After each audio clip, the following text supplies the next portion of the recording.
नमस्कार, आदाब, सत श्री अकाल। मैं हूं Sugandh and I welcome you all to icons of Bharat. योग्य भारत, सफल भारत। फ्रीडम ऐप और एनडीटीवी इंडिया की ये प्रस्तुति आइकन्स ऑफ भारत एक प्रयास है भारत को सशक्त बनाने का। भारत में कई ऐसे लोग हैं जो घर पे बैठे बैठे यही सोचते हैं कि वो जिंदगी में क्या करें, कैसे करें और कैसे अपने जीवन को सफल बनाएं। तो आज देश के कोने कोने से आए हुए आइकन्स आपको अपनी कहानी सुनाएंगे और प्रेरित करेंगे। ये आइकन्स अपनी इंडस्ट्री के एक्सपर्ट्स हैं और इन्होंने अपना खुद का लघु उद्योग शुरू करके ना सिर्फ अपने लिए बल्कि दूसरों के लिए भी आजीविका प्रदान की है। हर एपिसोड में हम आपको ऐसे ही प्रेरणा भरे आइकन से मिलवाएंगे। हर एपिसोड में हम चुनेंगे एक श्रेष्ठ आइकन, फिर हर एक एपिसोड में चुने गए इन श्रेष्ठ आइकन्स में से चुना जाएगा एक सर्वश्रेष्ठ आइकन ऑफ भारत। श्रेष्ठ और सर्वश्रेष्ठ आइकन चुनने में हमारी जूरी हमारी मदद करेगी। श्री आनंद कुमार जी नमस्कार, मिस्टर प्रफुल्ल बिल्लोरे जी, रश्मि बंसल जी, नमस्कार, श्रीकांत शास्त्री जी, नमस्कार। तहे दिल से मैं स्वागत करती हूँ इस मंच पे।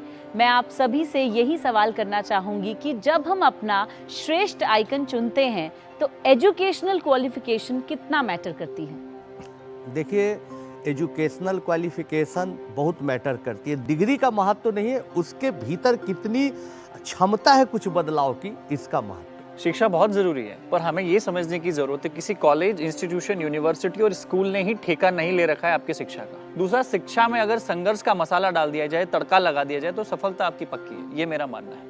देखिए, ज़्यादातर लोग डिग्री क्यों करते हैं? ताकि उन्हें अच्छी नौकरी मिल जाए और वो सेटल हो जाएं और आराम की ज़िंदगी जीने लगें। तो शिक्षा अपनी जगह है, पर साथ में अपने अंदर वो एक दिली तमन्ना होनी चाहिए कुछ अलग करने की। देखिए, मेरा मानना है कि देश को सशक्त बनाने के लिए एज, क्वालिफिकेशन, लोकेशन, जेंडर, कोई इसके आपके सामने में बाधा नहीं बन सकता। अगर आपने निर्णय कर लिया है कि मुझे कुछ करना है, परिवर्तन लाना है। बिल्कुल, और पिछले 4 एपिसोड्स में हमने यही देखा है कि सीनियर सिटीजन्स भी इस मंच पे आए हैं, बहुत छोटी उम्र के जो हैं आइकन्स वो भी इस मंच पे आए हैं। डेफिनेटली अब हम इन सब चीज़ों से ऊपर उठकर ही भारत को सशक्त बना सकते हैं। चलिए, अब मैं आपको मिलवाती हूँ हमारे पहले आइकन ऑफ भारत से। कर्नाटका से मोरिंगा यानी कि सांबर में पड़ने वाले ड्रमस्टिक के जो पत्ते होते हैं, उससे इन्होंने अपने क्षेत्र में कुपोषण खत्म करने का जिम्मा उठाया है। ये आपको सिखाएंगे कि कैसे मोरिंगा की खेती कर कर आप अपने लिए एक सफल जीवन का निर्माण कर सकते हैं। चलिए मिलते हैं बसैया हीरेमठ जी से। नमस्कार, मैं बसैया हीरेमठ हूँ, कर्नाटक का।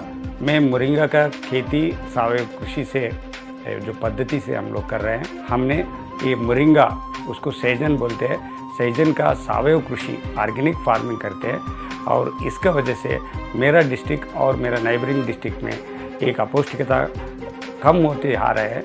ये एक अच्छा डेवलपमेंट है। ये इसके तरफ से गवर्नमेंट से भी हमें सपोर्ट मिल रहा है। ये एक विषय प्रस्ताव करने के लिए आपको अवकाश या अपॉर्चुनिटी दिया हुआ फ्रीडम ऐप और एनडीटीवी इंडिया को मैं थैंक्स देना चाहता हूँ। नमस्कार।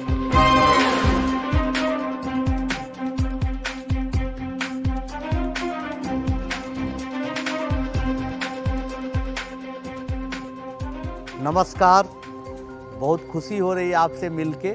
आप लोग मोरिंगा की खेती करते हैं, बहुत अच्छी बात है। बिहार में तो ये ऐसे बहुत उपजता है, लेकिन इसकी कोई खेती नहीं लोग करते हैं और इसको सहजन, मुनगा के नाम से बिहार में लोग जानते हैं। हालांकि वहाँ पर सांभर खाने की प्रथा नहीं है, फिर भी लोग हेल्थ के लिए खाते हैं। तो बड़ा अच्छा काम कर रहे हैं। आप बताइए कि आपकी कहानी क्या है, कैसे शुरुआत हुई, आप बताइए इसको। सर, मैं कर्नाटक का कोप्पल डिस्ट्रिक्ट एक गांव से आया हूँ। इनिशियली इंजीनियरिंग की, जैसे सभी लोग करते हैं वैसे मैं जॉब ढूंढते ढूंढते बेंगलोर पहुँचा। तो बेंगलोर मेरा करियर इन्फोसिस से शुरू हुआ। एक 15 साल तक इन्फोसिस में काम किया। उसके बाद बहुत सारे अमेरिकन कंपनी में काम किया, आईटी में। मेरे को पहले जो इन्फोसिस में थे वो टाइम पे डॉक्टर अब्दुल कलाम जी आए थे, एक दिन स्पीच दे रहे थे। वो मैं फ्रेशर था वो टाइम पे। तब उन्होंने स्पीच में एक लाइन उन्होंने कोट किया, जब आईटी एग्रीकल्चर का साथ देगी तब एग्रीकल्चर भी आईटी की तरह ऊपर जाएगी। क्या बात है। क्या बात। तो वो समझ नहीं पाया। मैंने सोचा था मैं ई कॉमर्स पे बोल रहे हैं, कुछ तो मार्केट के लिए बोल रहे हैं। तो दिन बढ़ते गया, मैंने यूएस गया इन्फोसिस से आईटी सर्विसेज के लिए।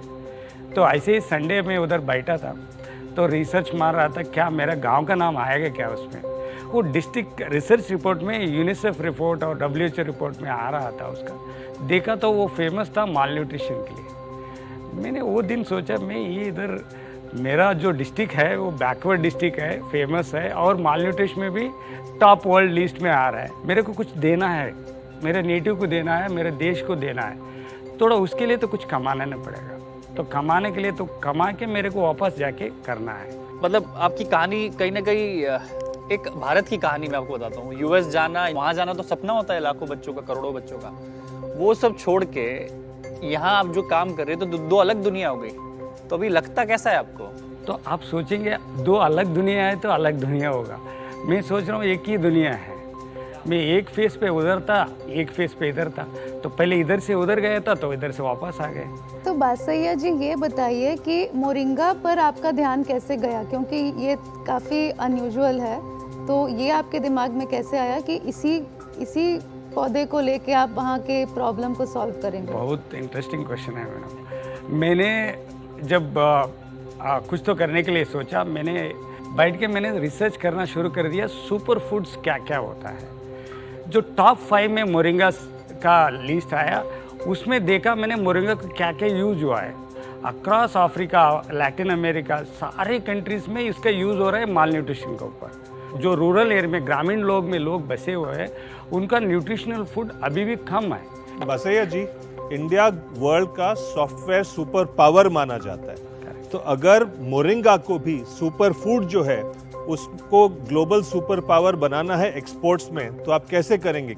I like the question which you asked. मैंने वही सोच के जो मोरिंगा का जो बेनिफिट है इंडिया को बहुत ज़रूरी है और वेस्टर्न को भी बहुत ज़रूरी है।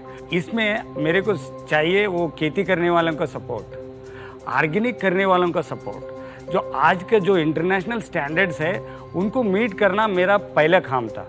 तो हम लोग जो खेती कर रहे हैं, खेती ऑर्गेनिक सर्टिफाइड है, क्रॉप ऑर्गेनिक सर्टिफाइड है, प्रोडक्ट ऑर्गेनिक सर्टिफाइड है और प्रोसेसिंग यूनिट ऑर्गेनिक सर्टिफाइड है। फर्स्ट क्रॉप हमारा एक्सपोर्ट हो गया फ्रांस और जर्मनी को। और आज जो NDTV जो प्लेटफॉर्म लाए है और फ्रीडम ऐप से मैंने ऑलमोस्ट 1.5 लाख व्यूअर्स मेरा वीडियो देख के कम से कम 25,000 फार्मर मेरे फार्म पे विजिट कर दिया। ऑर्गेनिक का अवेयरनेस ज़्यादा हो गया सर। अब लौट चले। आप ये संदेश दे रहे हैं, देश को सशक्त बना रहे हैं। मैं भी अमेरिका, कनाडा, इंग्लैंड बहुत जगहों पर जाता हूँ। यहाँ के भारतीय वहाँ काम करते रहते हैं, उनमें एक छटपटाहट रहती है। शायद देश में रह के उतना लोगों की छटपटाहट नहीं होती है, बेचैनी रहती है कि गिव बैक टू सोसाइटी, देश के लिए कुछ करें। आपने ऐसा किया, और क्या आप संदेश देना चाहते हैं इस चैनल के माध्यम से जो दूसरे देश में बसे भारतीय देश के लिए कुछ करना चाहते हैं? सर सही क्वेश्चन है। मैं अभी 2 महीने से मैं इतना ऑस्ट्रेलिया, कनाडा, जर्मनी से कॉल आ रहा है मेरा वीडियो देख के इधर उधर। सभी लोग वापस आना चाहते हैं, सभी लोग कुछ करना चाहते हैं। जो मेरा मूल उद्देश्य था ये कुपोषण निर्मूलन करना था, लेकिन इसमें करते करते मेरे को लगा इसमें बहुत सारे 300 डिसीजेस क्यूर होता है, 85% मेडिकल एक्सपेंसेस कम होता है हर एक घर में, तो क्यों ना यूज़ कर सकते हैं इसको। देखिए ऐसा है, मैं तो मानूंगा जिस तरह कौन सोच सकता था 30 साल पहले कि लाखों की संख्या में लोग सॉफ्टवेयर कंपनी में काम करेंगे और ग्लोब को सर्व करेंगे। आप 30 साल आगे सोचिए, लाखों की संख्या में ऑर्गेनिक फार्मर्स मोरिंगा का कल्टीवेशन करेंगे और आपके रिटेल स्टोर दुनिया भर में होंगे, आप उसमें सबसे आगे होंगे। और मेरा यकीन है आप जरूर करिए। आपसे मिलके बहुत अच्छा लगा, बहुत अच्छा, एंड आप लोगों को इंस्पायर करते रहिए। बहुत बहुत शुभकामनाएं।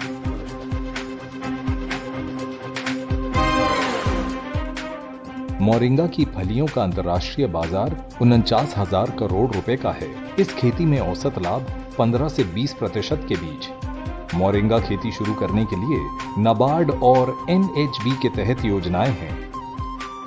अब वक्त हो चुका है कि मैं आपको मिलवाऊं हमारे अगले आइकन ऑफ भारत से।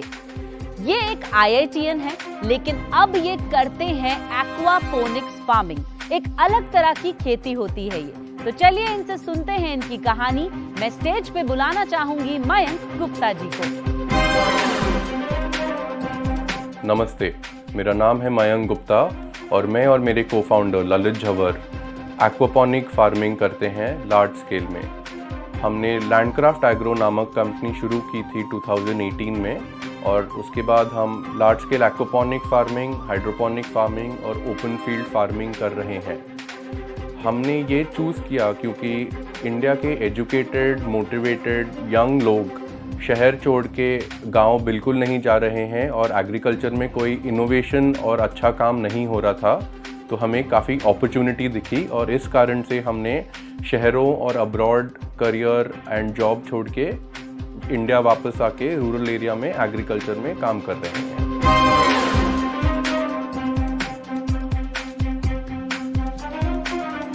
नमस्कार मयंक जी, आप तो बड़े सुंदर लग रहे हैं, अलग लग रहे हैं आज। और आपकी कहानी कहीं ना कहीं मेरी कहानी जैसी लगती है मुझे कि dream big, start small, act now, और बड़ा स्क्रैच से आपने चालू किया है। तो आपकी कहानी बताइए, हम सब बड़े इच्छुक हैं आपकी कहानी सुनने के लिए। Exactly, thank you. तो मेरा नाम है मयंक गुप्ता और मैं और मेरे best friend, brother, co-founder of this company Lalit Jhawar के साथ कोल्हापुर महाराष्ट्र में इनोवेटिव फार्मिंग से एक्वापोनिक्स खेती शुरू की है। वहाँ से हमारी शुरुआत एक्वापोनिक्स या फार्मिंग में शुरू हुई और हम उसको अभी स्केल कर रहे हैं। एजुकेशन वाइज लकीली मैं पढ़ाई करके 12th 11th में अच्छे नंबर लाके जेई क्रैक करके IIT बॉम्बे में एडमिशन मिल गया था। 2007 में घुसा था। 2008 में फाइनेंशियल क्राइसिस आया था दुनिया में, तो उस समय मुझे फाइनेंस में बहुत इंटरेस्ट आया, तो मैंने फाइनेंस की बहुत सारी पढ़ाई की। ग्रेजुएशन के बाद लकीली मेरी अच्छी जॉब लगी फाइनेंस में, जो इंडिया और US के बीच में था। वो जॉब मैंने की लगभग 2-3 साल और उसमें मुझे पता चला कि ये जॉब मैं ज़िंदगी भर नहीं कर सकता। बट उस समय ई-कॉमर्स का दुनिया भर में बहुत सारा क्रेज़ था। बैग पैक किया मेरे दोस्तों के साथ और 2015 में बैंकॉक जाके हमने एक कंपनी शुरुआत की। वहाँ से हमने स्केल किया, लकीली फंडिंग मिली और अभी वो कंपनी काफ़ी बड़ी होके अच्छे से चल रही है। बट मैं अंदर से खुश नहीं हूँ। It is not something I can do. मैं कुछ ये चीज़ जिंदगी भर अच्छा नहीं कर सकता। अच्छा मयंक जी, दो चीज इंटरेस्टिंग आई है। एक तो आपका ड्रेस ये क्यों पहना है आपने, पहला सवाल। बैंकॉक आदमी किसी और पर्पस के लिए जाता है, आपका पर्पस कुछ और है। ये दोनों बड़े इंटरेस्टिंग, हमारी जनता भी जानने के लिए बड़े इच्छुक। बताइए ना, आपका ड्रेस क्यों और बैंकॉक? तो सबसे पहले सर, ये जो ड्रेस है, सिंपल चप्पल, शॉर्ट्स और हाफ स्लीव टी शर्ट या शर्ट, ये डेली मैं मेरे खेत में पहनता हूँ, क्योंकि हम खेत में जाते हैं, मिट्टी से पैर गंदे होते हैं, जूतों को साफ करने का टाइम नहीं मिलता, तो जो मैं रोज मेरे ऑफिस में या मेरे खेत में पहनता हूँ वो पहन के आया हूँ। दूसरा, बैंकॉक हमने क्यों चूज किया, क्योंकि बैंकॉक की स्ट्रीट शॉपिंग बहुत फेमस है, तो वहाँ हमें अपॉर्चुनिटी दिखी वहाँ का स्ट्रीट शॉपिंग एक सिंपल ऐप या वेबसाइट से ऑनलाइन ले जाने के लिए। वहाँ से हमारी ई-कॉमर्स में शुरुआत हुई। मैं ई-कॉमर्स की दुनिया से एकदम ही धरती पे आप आ गए, फार्मिंग में आ गए, तो कुछ हुआ था? वाज देयर सम क्यों आपको अट्रैक्ट हुआ एग्रीकल्चर की तरफ, क्योंकि एक बहुत ही अलग तरह का आपने डिसीजन लिया? बिल्कुल मैम, तो जो बड़े शहरों में लाइफ दिखती है कि आप कंटिन्यूसली बिजी हैं, आप हर समय काम करते रहते हैं, ट्रैफिक में अटके रहते हैं, उससे आपके फिजिकल एंड मेंटल वेलबींग पे बहुत इफेक्ट होता है। और वो मुझे पिछले 6 साल में काफ़ी हो गया था। इंडिया के मेजर शहरों में रह के, बाहर के देशों में भी रह के मैं तंग आ गया था। तो मैं सोच रहा था कि यार मुझे वापस इंडिया जाना है और बड़े शहर में नहीं रहना है। और मेन चीज़, कोई भी धंधा इंडिया में या दुनिया में बोलते हैं रोटी, कपड़ा, मकान या दवाई, ये 4 फंडामेंटल बिजनेसेस हैं, इनमें हमेशा रिक्वायरमेंट रहेगी और ग्रोथ होती रहेगी। पर कोल्हापुर में क्यों? क्योंकि वो भी ऐसा कोई, बिल्कुल, हाँ, मतलब तो हम मैम वापस कोई भी डिसीजन डेटा लेके ही करते हैं, क्योंकि हमें कॉलेज में वैसा सिखाया गया तो है। IIT का इन्फ्लुएंस यहाँ पर है। अगर आप एग्रीकल्चर भी कर रहे हैं तो डेटा का इस्तेमाल कर रहे हैं। बिल्कुल, आप कोई भी प्रॉब्लम सॉल्विंग करने जाएंगे तो आपको प्रॉब्लम को ब्रेक डाउन करना है छोटे छोटे माध्यम में, हर एक उसको समझिए और सॉल्व करिए। तो हमें पता चला कि एग्रीकल्चर को सक्सेस होने के लिए हमें चाहिए अच्छा क्लाइमेट, हमें चाहिए अच्छा पानी, अच्छी मिट्टी या soil, and most importantly access to multiple markets, मतलब जहां मैं बेच सकूं।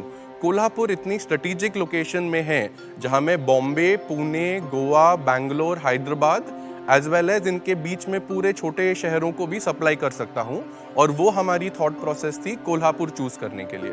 एक्वाफोनिक जो आप बता रहे हैं, एक्वाफोनिक कृषि क्या है ये? बिल्कुल, फार्मिंग क्या है, एक सवाल। दूसरा ये पता है कि आप इतना डेटा से खेल रहे हैं, इतना निकाल रहे हैं, तो जो बेचारा गरीब किसान है उसको लिए आप सहायता करने के लिए सोच रहे हैं या सहायक बन रहे हैं या उसके लिए चैलेंज खड़ा कर रहे हैं? एक्वापॉनिक्स का मतलब है दो शब्द को मिला के बनाया जाता है, एक्वाकल्चर जिससे एक्वा एंड पॉनिक्स।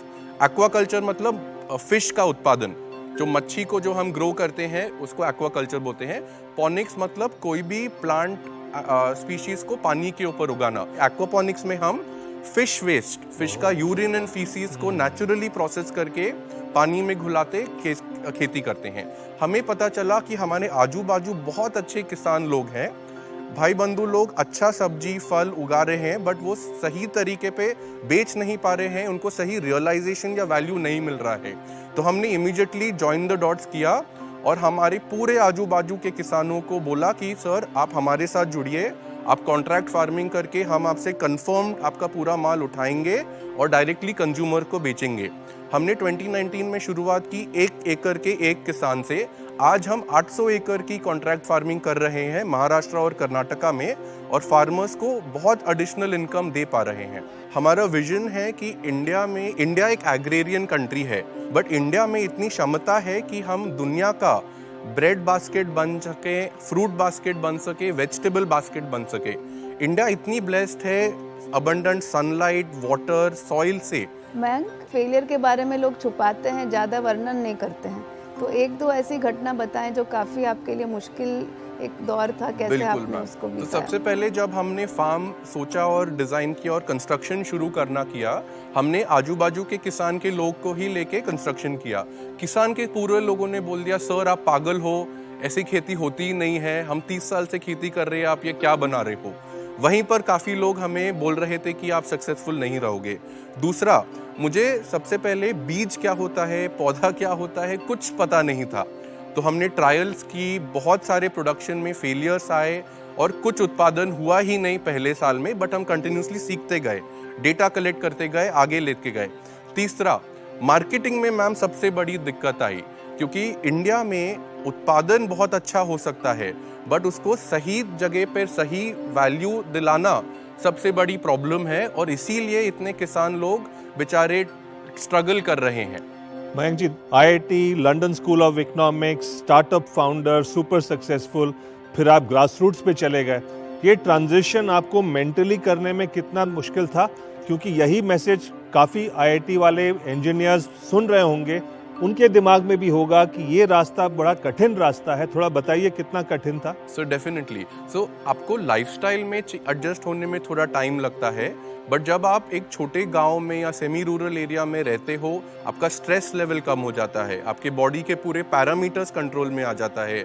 जो थोड़ा मैं डिप्रेशन से डील कर रहा था वो एकदम गायब हो गया, और आज के दिन सर मैं सबसे अच्छी नींद आज मुझे मिलती है पिछले 7, 8, 9 साल के करियर। बेनिफिट्स हैं लाइफस्टाइल के। डेफिनेटली सर, और हम सबको एक जिंदगी मिलती है जीने के लिए। हमें सिर्फ रैट रेस में पीछे नहीं जाना है, सिर्फ जॉब के पीछे नहीं भागना है। हमारे पास एग्रीकल्चर में एंटरप्रेन्योरशिप के हजारों लाखों अपॉर्चुनिटीज हैं, और मैं इंडिया के यूथ को यही बोलना चाहता हूं कि जॉब मत करो, एग्रो में घुसो। बट एग्रीकल्चर अभी ऐसा फील्ड है, मैं श्योर हूं कि मैं मरते दम तक इसी में काम करूंगा। बट हमारा विजन है सर, इंडिया का एक फोरमोस्ट एग्रीकल्चरल प्लेयर बने, फार्मर्स को सपोर्ट करके उनके साथ ग्रो करें, और इंटरनेशनली सब्जी और फ्रूट में ब्रांड होता है। इंडिया में कोई एक ब्रांडेड सब्जी या फ्रूट नहीं खरीदता है या मांगता नहीं है, हमें वो बनाने का उत्सुकता है। बहुत बहुत शुभकामनाएं। हम उम्मीद करते हैं कि अगला ग्रीन रेवोल्यूशन जो इंडिया में आएगा, आप और आपकी टीम ले आएंगे। All the best. Thank you so much. बहुत बहुत धन्यवाद, बहुत बहुत धन्यवाद। All right.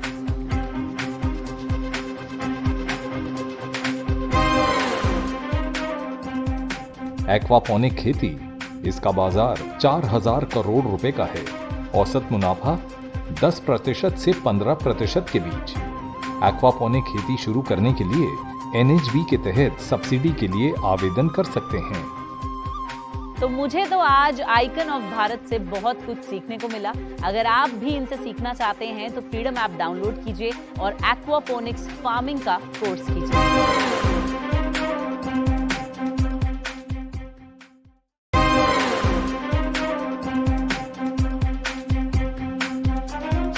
अब आगे बढ़ते हैं और बुला लेते हैं अपने अगले इंस्पायरिंग आइकन ऑफ भारत को।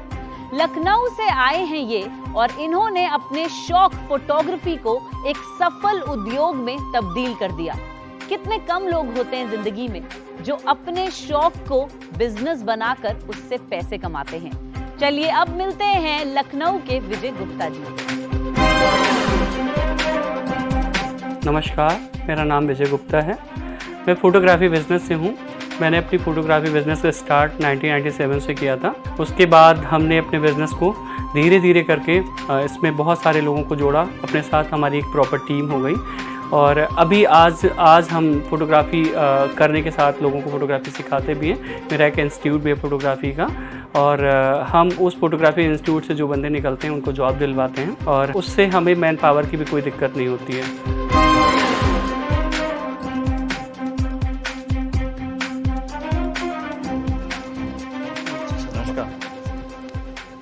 विजय जी, आपका इस मंच पे बहुत बहुत स्वागत। Thank you ma'am. आपकी कहानी क्या है? ये सफ़र फोटोग्राफी का कहाँ से शुरू हुआ और इसको कहाँ तक लेकर जाना चाहते हैं? थोड़ा सा हमें बताइए संक्षिप्त में, ताकि दर्शक भी आपसे प्रेरणा पा सकें। जी मैम, वैसे फ़ोटोग्राफी तो मैंने 1997 से स्टार्ट की, लेकिन उससे पहले जो मैंने बिज़नेस किया, काम किया, वो 1989 से किया। जब मैं 14 साल का था तो हम 9th क्लास में पढ़ते थे। तो उस समय हमारे यहाँ कोई, मेरे फादर नहीं थे और मेरा अपना कोई घर भी नहीं था, मैं किसी और के घर में रहता था। तो मुझे पैसे की बहुत ज़रूरत हो रही थी। तो मैं कुछ सोच रहा था कुछ करूँ, तो कोई कुछ कहता था, कोई कुछ कहता था, कोई कहता सब्जी बेचो, कोई कहता केले बेचो। बट मैंने क्या किया, मुझे एक ने कहा कि लॉटरी के टिकट बेचो। वो बेचता था और उससे जो है कुछ अर्निंग हो जाएगी तो आपके खर्चे चल पाएंगे। तो मुझे थोड़ा ख़राब लगता था, लेकिन फिर मेरे पास 50 रुपये थे। मैंने उससे 45 रुपये के लॉटरी के टिकट खरीदे और जो मैंने उस दिन में बेच लिए और सुबह मॉर्निंग से लेके मैंने 11-12 बजे तक उसको सेल कर लिया और 5 रुपये मुझे बच गए। इससे क्या हुआ, 5 रुपये मेरे लिए बहुत ज़्यादा होते थे। उससे मेरे खर्चे, फिर क्या किया, मेरा रूटीन में यही हो गया। मैं सुबह उठता था, मेरा 10:50 का स्कूल होता था, मैं 6-7 बजे उठ जाता था। कभी कभी क्या होता ना, लॉटरी नहीं बिकती थी, बच जाते थे, तो मैं स्कूल से 2 बजे मेरी छुट्टी होती थी, इंटरवल होता था, मैं वहाँ से आ जाता था वापस, वहाँ से आके सेल करता था। तो यहाँ से आपने फोटोग्राफी की तरफ कैसे आपने अपना मैम, मैं किसी भी शादी में जाता था, जहाँ भी कैमरा चलता था तो मैं बहुत आगे मेरी फ़ोटो आ जाए, मुझे मेरा वीडियो आ जाए, मुझे बहुत अच्छा लगता था। और शायद मेरी फ़ोटो अच्छी आती भी थी, तो लेकिन मुझे देखने को तो बहुत कम फ़ोटो मिलती थी। मैं किसी की शादी में गया तो मुझे कहाँ एल्बम, कहाँ कुछ देखने को मिलेगा। लेकिन फिर भी मेरा शौक़ था, मैं सोच रहा था कि कभी मैं भी फ़ोटोग्राफी करूँगा, लेकिन थोड़े पैसे की ज़्यादा ज़रूरत थी और मुझे पता भी नहीं था कहाँ से कैमरा मिलेगा, कितने का कैमरा मिलेगा, तो मैं खरीद नहीं पा रहा था। मैंने लॉटरी का काम 1992 तक किया और बहुत ठीक ठाक चल रहा था, हमारे हिसाब से तो अच्छा ही था। लेकिन गवर्नमेंट आई यूपी में और वो बंद हो गया। आपके पास कितने फोटोग्राफर्स हैं और उन लोगों को ट्रेनिंग क्या देते हैं और ऐसे कैसे लोगों की जिंदगियों में आप तब्दीलियां ला रहे हैं? सर, अभी तो हमारे पास 60 लोग की लगभग टीम है और जब सीज़न होता है तो मैं 30-40 लोग बाहर से लेता हूँ। कुछ लड़के पढ़ाई करते हैं ना, तो उनको भी साथ में जोड़ा हुआ है, तो वो अपने कैमरे में उनको देते हैं, वो शूट करते हैं, उनको पैसे देते हैं और वो चले जाते हैं। तो उनकी पढ़ाई भी हो जाती है, उनके खर्चे भी निकल जाते हैं। और अभी टीम तो जो बंदे हैं ना, पहले तो सर जब हमने स्टार्ट किया था 1997 में, तो मैंने एक कैमरा खरीदा था, वो भी पैसे मैंने लॉटरी से ही बचाए हुए थे। तो 50,000 मैंने इकट्ठा किए, तो मैंने 38,500 का 2 मई 97 को मैंने चांदनी चौक से कैमरा खरीदा। 97 में 50,000 का आपने कैमरा खरीदा? नहीं सर, 38,000 का 97 में। बड़ा अमाउंट है सर, 38,000 1997 में। लेकिन सर मैंने पैसे कमा लिए थे। विजय जी, आप फोटोग्राफी करने के अलावा बच्चों को सिखाते भी हैं, सुना हमने? सर अभी सिखाते हैं सर। मतलब इंस्टीट्यूट है आपका? सर हाँ, छोटा सा है सर। वही पूछ रहे थे सर अभी क्या ना, देखिए प्रॉब्लम कहाँ से आती थी, जैसे हमारा स्टूडियो तो ठीक ठाक हो गया था, हमारे पास टीम भी, लेकिन जो बंदे सीखने आते थे वो क्या करते थे, पहले सीखते हैं 2-4 महीने 6 महीने, जैसे सीख जाते थे वो चले जाते थे और मेरे ही क्लाइंट कट करते थे। और क्या हुआ, अभी बहुत इजी हो गया ना सर, लोन मिल जाता सब, तो 3-4 लाख रुपए का कैमरा लेना बहुत टफ नहीं रह गया है। और ऐसी फैमिली के लोग सीखने आते थे जिनके पास पैसा उतना मैटर नहीं करता। आप ज़्यादातर शादियों का फोटोग्राफी करते हैं, मतलब आपका मार्केट कहाँ पर है? मैम मुझे शादियों की फोटोग्राफी करना बहुत ज़्यादा अच्छा लगता है। जैसा कि आपने बोला कि बच्चे आते हैं, सीखते हैं और चले जाते हैं, मेरे ही क्लाइंट को लेके भाग जाते हैं, ये हर व्यवसाय में। जी सर। आपको तकलीफ क्यों है कि बच्चे सर, सीख हमें के भाग के तकलीफ- अपना रोजगार खड़ा कर रहे हैं? सर बिल्कुल तकलीफ नहीं है। क्या होता ना, हमने सोचा हमारे यहाँ कोई सीखने आया तो हमें लगा कि आगे सीजन में हम इसकी वजह से एक बुकिंग ज़्यादा ले पाएंगे, और वो सीजन आ गया सर। जब तक सीजन नहीं होता काम करते, उनको पेमेंट भी देते हैं। जैसे काम आया, जैसे नवंबर में शादी हुई तो अक्टूबर में वो लोग क्या करते, चले जाते। कोई कहता मुझे पढ़ाई करने जाना, कोई कुछ बताता, कोई कुछ बताता। आप डरिए मत विजय जी, देखो सर, मैं धंधा ना बिल्कुल डर डर ही के नहीं नहीं रहा होता है, आप समझो। हाँ। धंधा डर के नहीं होता है, धंधा जोड़ के होता है। और नहीं, शादी नहीं। अगर मिस भी हो जाए ना तो कोई बड़ा बात कॉन्फिडेंस से कर और दीजिए। एक और बात बताते हैं, हम अपना अनुभव बताते हैं, ये सृष्टि का नियम है कि सीखेगा वो जाएगा, लेकिन उससे घबराना नहीं, काम करिए। और एक सर, आपको ज्यादा अनुभव है, गुजराती समाज में हमने देखा कि गुजराती अमीर क्यों है, उनका धंधा ज्यादा क्यों चलता है, क्योंकि सेम प्रोफेशन में भी कोई है तो उसकी मदद करता है। सही बात है। तो कर भला हो भला। बहुत अच्छा, बहुत शुभकामनाएं बहुत विजय अच्छा जी, लगा। thank you very much। आप बहुत अच्छा काम कर रहे हैं। बहुत आएंगे, शुभकामनाएं आपका आपको। फोटोग्राफी देखते हैं। सर, मेरी thank- शादी thank तो you। हो गई, नहीं तो हम आपको सर ही कोई बात बुलाते नहीं, हैं। बच्चे तो होंगे ना, मुंडन तो होगा। ओके सर, बड़े इंटरेस्टिंग इंसान है आप। बहुत थैंक यू अच्छा, सर। बहुत अच्छा।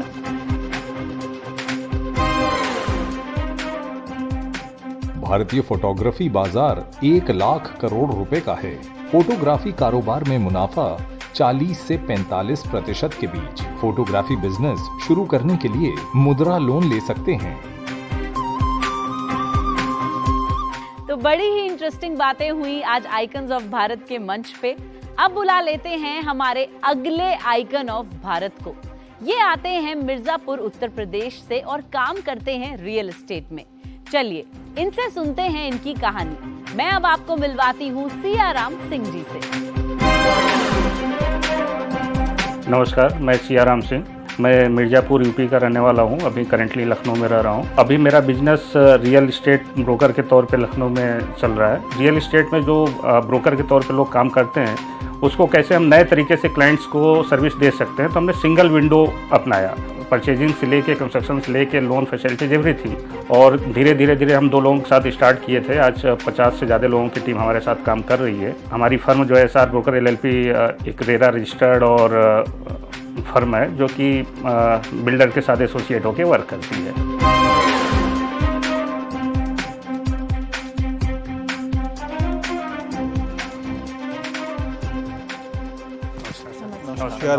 श्याराम जी आपका बहुत बहुत स्वागत है इस मंच पर।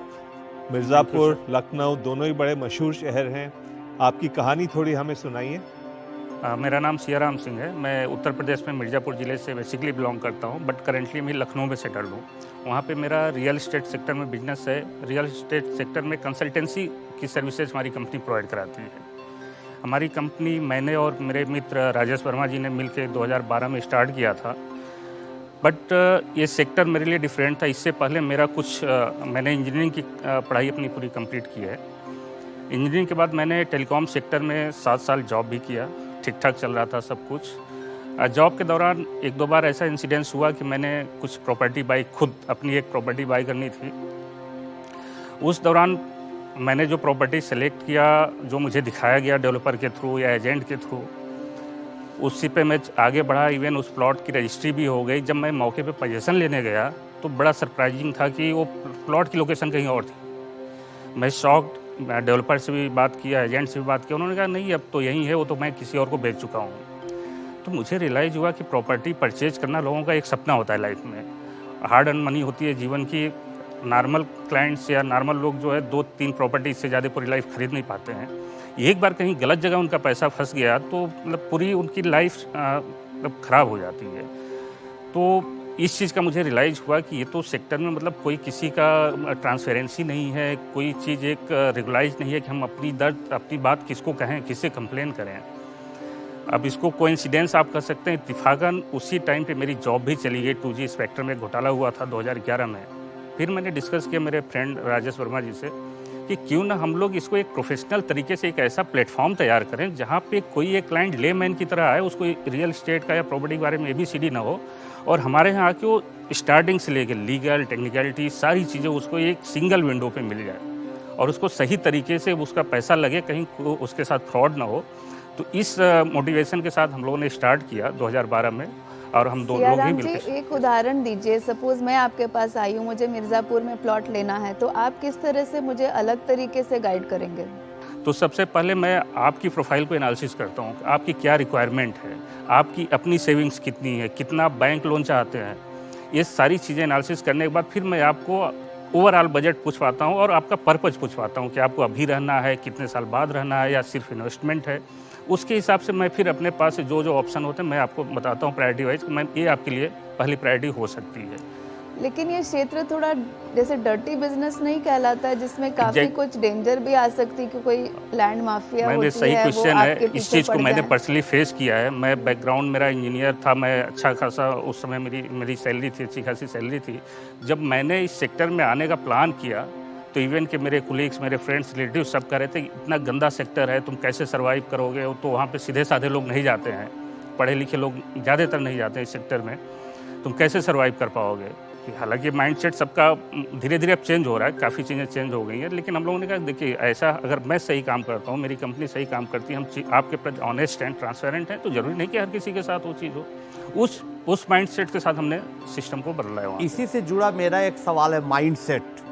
बिहार में, उत्तर प्रदेश में जनरली जो जमीन का कारोबार, फ्लैट का कारोबार करते हैं, उससे आप एकदम अलग है। वो लोग पूरा गहना जेवर एकदम सोना वोना पहने हुए रहते हैं और अपना हवा पानी बनाते हैं। तो आप ये सब नहीं पहने हुए रहते, तो आपको इससे तकलीफ होती है कि सुविधा? दूसरा सवाल कि बिहार उत्तर प्रदेश में ये भी चर्चाएं बहुत होती है, अरे जमीन का भाव बढ़ गया, भाव बढ़ा, अरे दलाल ब्रोकर बढ़ा दिया भाव यार।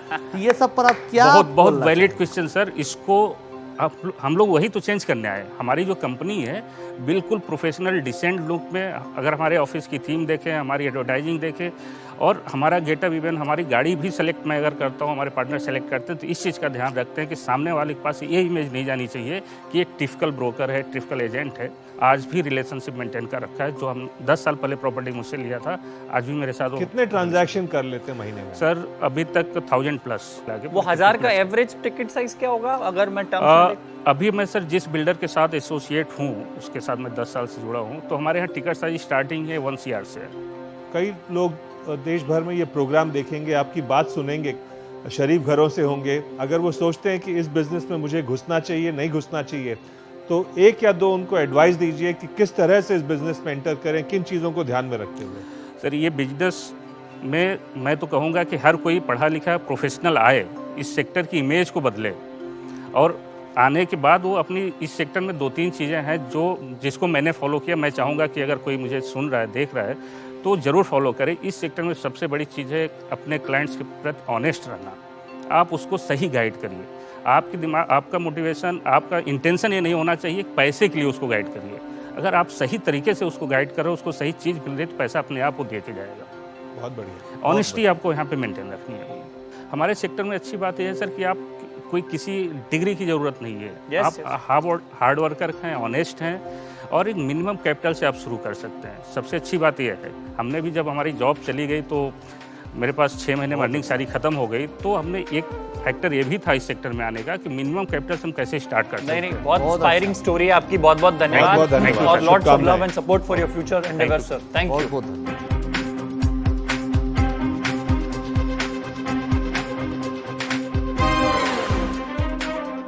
भारतीय रियल एस्टेट का बाजार 12,000 करोड़ रुपए का, औसत लाभ 10 से 12% के बीच। हालांकि शुरू में कोई बड़ी पूंजी नहीं चाहिए। PMEGP स्कीम के तहत लोन ले सकते हैं। अगर आप भी इस शो का हिस्सा बनना चाहते हैं, हमारे दर्शकों को अपनी कहानी सुनाना चाहते हैं, तो फ्रीडम ऐप डाउनलोड कीजिए, अपने आप को रजिस्टर कीजिए और आइकन्स ऑफ भारत में आके अपनी सफलता की कहानी सबको सुनाइए।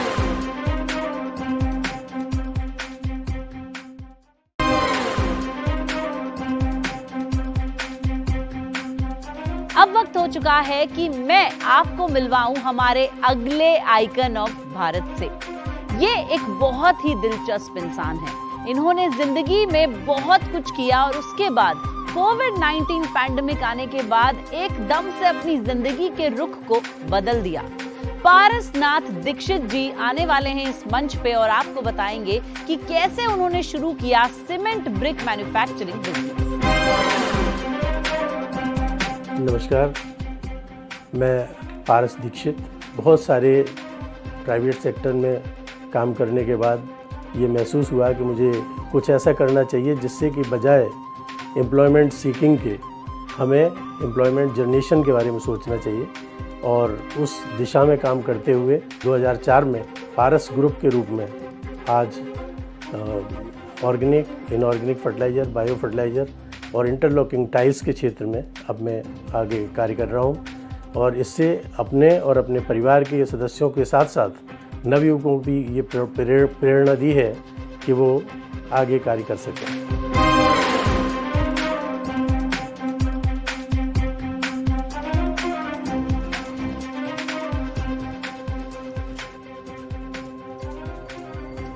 पारस जी, आपका इस मंच पे बहुत बहुत स्वागत।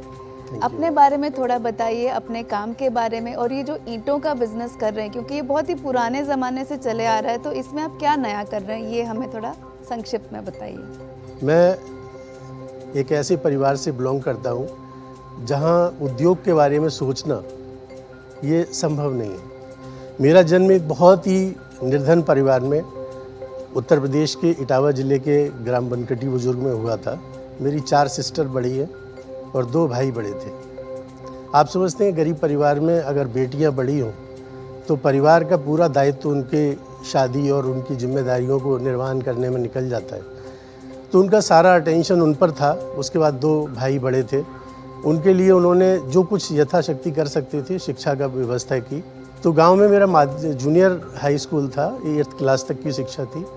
अच्छे मार्क्स से मैं पास हुआ और सारी शिक्षा मैंने फिर अपने काम के साथ शुरू की। इंटरमीडिएट में ही मुझे एक मौका मिला, हमारे यहाँ एक एग्जीबिशन लगती थी, एक स्टॉल लिया और वहाँ पर टी स्टॉल लगाया।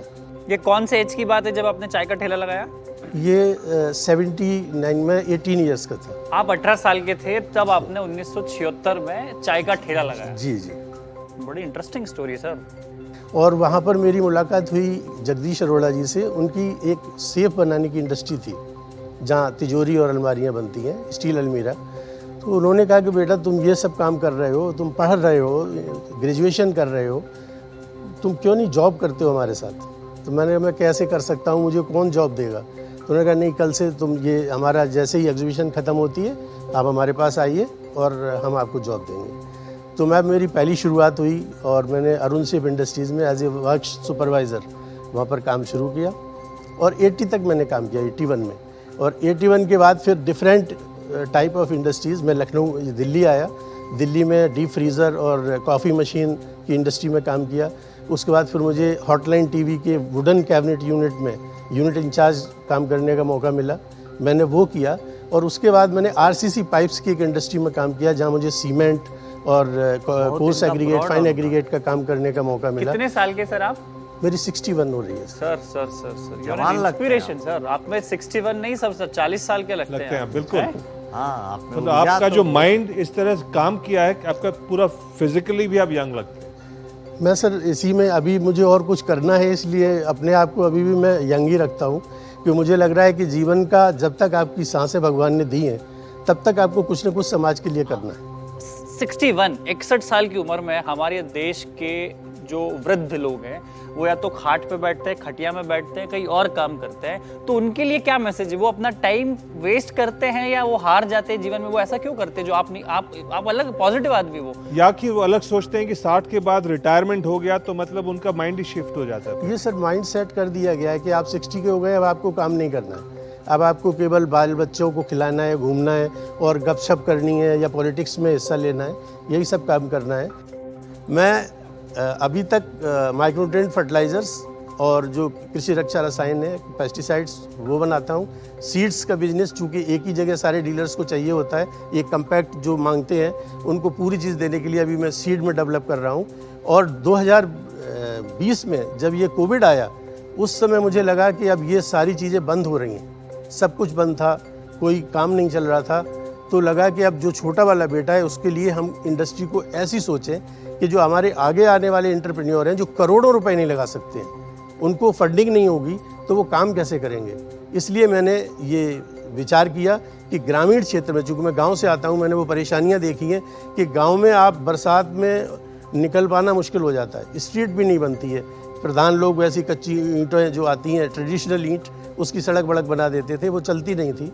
और जो तारकोल की सड़क है वो कभी पानी में चल नहीं सकती, वो जहाँ तारकोल की रोड होती है अगर उस पर वाटर लॉगिंग होगी तो वो टूट जाएगी। तो ये मुझे आया दिमाग में कि अगर हम कोई ऐसा कॉन्क्रीट कंटिन्यूसली रोड बनाने की जगह, आरसीसी रोड बनाने की जगह, अगर हम ऐसे ब्लॉक्स बना के इनको दें जो लॉन्ग टर्म चले, मजबूत हों। इसी तरह से आप अपना कारोबार बढ़ाते रहिए, लोगों को रोजगार देते रहिए, प्रेरित करते रहिए। हम लोगों की शुभकामनाएं आपके साथ है। Thank you sir, thank you very much. Thank you, बहुत बहुत इंस्पिरेशनल। Thank you sir.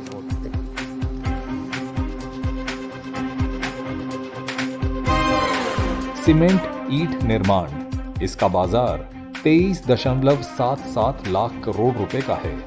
औसत लाभ मार्जिन 15 से 20% के बीच। ईंट सीमेंट कारोबार में छोटे मझोले उद्योगों के लिए credit guarantee fund scheme CGMSE, CLCSS और PMEGP की मदद मौजूद।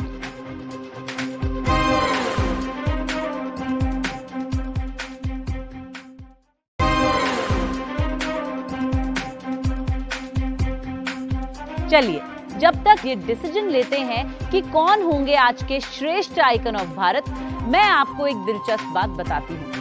भारत में कई ऐसे लोग हैं जो डरते हैं कि कैसे नौकरी छोड़ें और बिजनेस करें।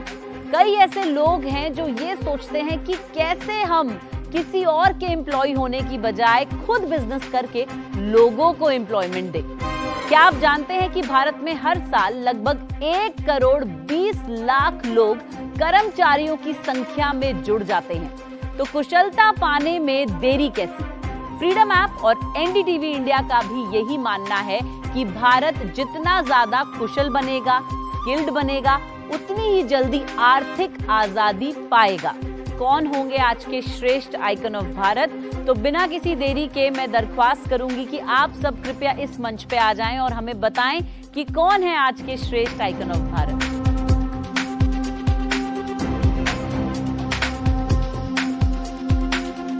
चलिए अब बुला लेते हैं हमारे आज के एपिसोड के आइकन्स ऑफ भारत को भी।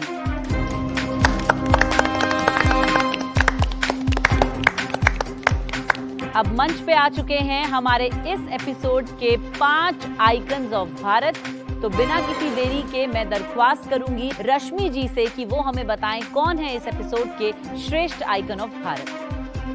आज की सभी कहानियाँ बहुत दिलचस्प थी और प्रेरणादायक भी, मगर शो के फॉर्मेट के हिसाब से सिर्फ एक ही श्रेष्ठ आइकन हो सकता है। तो आज हमने चुना है श्रेष्ठ आइकन विदेश से स्वदेश आने वाले एक बड़े सपना देखने वाले बसैया हीरामठ।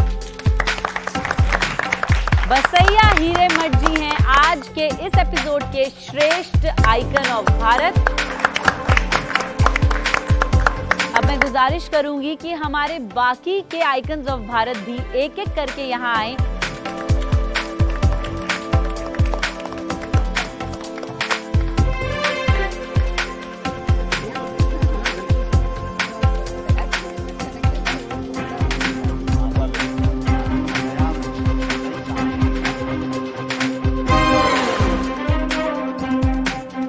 अब आप भी वोट कर सकते हैं अपने फेवरेट आइकन ऑफ भारत के लिए। फ्रीडम ऐप डाउनलोड कीजिए और वोट करके हमें बताइए कि कौन है आपके हिसाब से श्रेष्ठ आइकन ऑफ भारत। और आपके वोटों के आधार पे ये हैं पिछले एपिसोड के श्रेष्ठ आइकन। ये थे हमारे आज के एपिसोड के श्रेष्ठ आइकन ऑफ भारत। हमें तलाश है इनके ही जैसे आइकन्स ऑफ भारत की। अगर आप भी सुनाना चाहते हैं अपनी सफलता और संघर्ष की कहानी, इस शो पर आइए। उससे पहले आपको डाउनलोड करना होगा फ्रीडम ऐप। अपने आप को रजिस्टर कीजिए और अपनी कहानी हमें सुनाने के लिए तैयार हो जाइए। क्या पता आप ही हो अगले श्रेष्ठ आइकन ऑफ भारत। अब एनडीटीवी इंडिया पर आइकन्स ऑफ भारत के अगले एपिसोड पर आपसे होगी मुलाकात। तब तक फ्रीडम ऐप डाउनलोड करें और नए बिजनेस आइडियाज पाएं। जाते जाते सिर्फ इतना कहना चाहूंगी कि हिम्मत मत खोना, अभी बहुत आगे जाना है। जिन्होंने कहा था तेरे बस की नहीं, उनको भी करके दिखाना है। देखते रहिए icons of Bharat. This is your host सुगंध शर्मा, साइनिंग ऑफ।